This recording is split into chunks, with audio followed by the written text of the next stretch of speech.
ஜம்மு காஷ்மீரில் பாகிஸ்தான் நடத்திய தாக்குதலில் அரசு அதிகாரி ஒருவர் உயிரிழந்திருப்பதாக தகவல் வெளியாகியிருக்கிறது.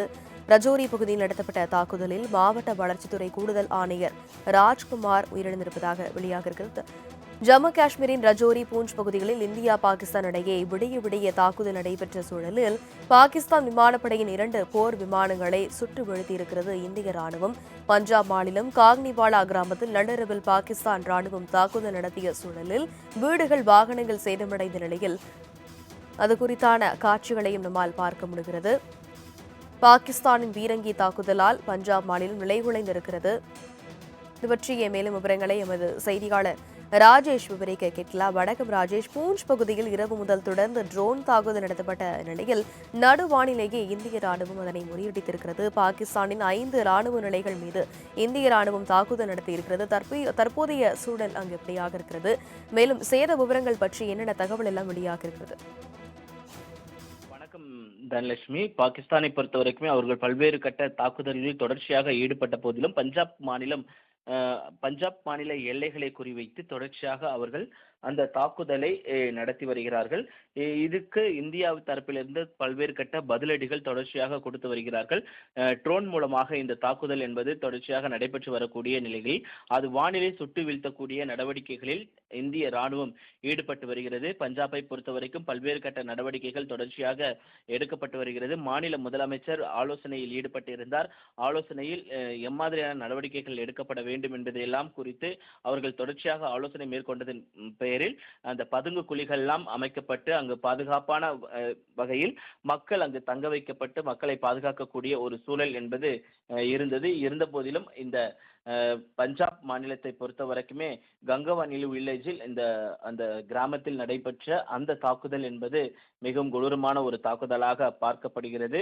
அதே நேரத்தில் பல்வேறு கட்ட நடவடிக்கைகள் தொடர்ச்சியாக எடுத்த போதிலும் மத ஸ்தலங்களை நோக்கி பாகிஸ்தானுடைய தாக்குதல்கள் தீவிரமடைந்திருக்கிறது. அதற்கான பதிலடியும் இந்தியா தரப்பிலிருந்து தொடர்ச்சியாக கொடுக்கப்பட்டிருக்கிறது. அதே மாதிரி பாகிஸ்தானை பொறுத்த வரைக்கும் அந்த ஸ்ரீநகர், காஷ்மீர் உள்ளிட்ட அந்த எல்லையோர மாநிலங்களில் பரபரப்பான அந்த தாக்குதலை அவர்கள் தொடர்ச்சியாக தொடர்ந்த வண்ணம் இருக்கிறார்கள். அதற்கான தக்க பதிலடியும் இந்தியா தரப்பிலிருந்து கொடுக்கப்பட்டாலும் ஒரு அரசு அதிகாரி இறந்திருப்பதாக தகவல் வெளியாகி இருக்கிறது. இது மிகவும் வருந்தத்தக்க ஒரு விஷயமாக பார்க்கப்படுகிறது. இது தொடர்பாக இன்னும் சற்று நேரத்தில் ராணுவம் தரப்பிலிருந்து செய்தியாளர் சந்திப்பெல்லாம் நடைபெற இருப்பதாக தகவல் வெளியாகி இருக்கிறது. ஏற்கனவே பஞ்சாப் மாநிலத்தில் பல இடங்களில் மின்தடை ஏற்படுத்தப்பட்டு செயற்கையான மின்தடை ஏற்பட்டு மக்களை பாதுகாப்பான இடங்களுக்கு கொண்டு செல்லக்கூடிய அந்த வேலைகளில் அந்த அரசாங்கம் ஈடுபட்டிருந்தார்கள். இருந்த போதிலும் இது எதிர்பாராத ஒரு தாக்குதல் நடைபெற்றிருக்கிறது. இதற்கான காட்சிகள் எல்லாம் தற்பொழுது இந்திய ராணுவம் வெளியிட்டிருக்கிறது. தொடர்ச்சியாக பாகிஸ்தானை பொறுத்த வரைக்கும் நாங்கள் எந்த விதமான தாக்குதலை மக்களை நோக்கி தாக்குதல் நடத்தவில்லை என்று அவர்கள் தெரிவித்திருந்தாலும் மக்களை குறிவைத்து மக்கள் எங்க அதிகமாக இருக்கிறார்களோ அவர்களை குறிவைத்துதான் பாகிஸ்தான் இந்த தாக்குதலை நடத்தியிருக்கிறது. இதற்கான தக்க பதிலடியை இந்திய ராணுவம் கொடுக்கும் என்று ஏற்கனவே தெரிவித்திருக்கிறார்கள். இந்த நிலையில்தான் பல்வேறு தாக்குதல்கள் தொடர்ச்சியாக இருக்கிறது. ஜம்மு குடியிருப்பு பகுதிகளை பாகிஸ்தான் பயங்கரமான ஒரு தாக்குதலை நடத்தியிருக்கிறது. உரி செக்டரிலும் இந்த தாக்குதல் என்பது நடைபெற்றிருக்கிறது. அனைத்து தாக்குதல்களுமே அந்த இந்திய ராணுவம் என்பது முறியடித்திருக்கிறது. பல்வேறு நாடுகளிலும் அதே நேரத்தில் குஜராத் மாநிலத்தை பொறுத்த வரைக்குமே குஜராத் மாநிலத்தின் எல்லைகளை குறிவைத்து கூட பாகிஸ்தான் ஏவுகணைகளை எழுப்பியிருக்கிறது. இதன் தொடர்பாகத்தான் தற்பொழுது குஜராத் முதல்வர் பூபேந்திர பட்டால் கூட அதிகாரிகளுடன் அவசர ஆலோசனையில் ஈடுபட்டிருக்கிறார். எல்லையோர மாநிலத்தில் இருக்கக்கூடிய குஜராத்தின் நிலை குறித்தும் அது என்ன மாதிரியான மக்களை பாதுகாக்க வேண்டும், எப்படி பாதுகாக்க வேண்டும் என்பதெல்லாம் குறித்து இந்த ஆலோசனையில் ஈடுபட்டிருக்கிறார்கள்.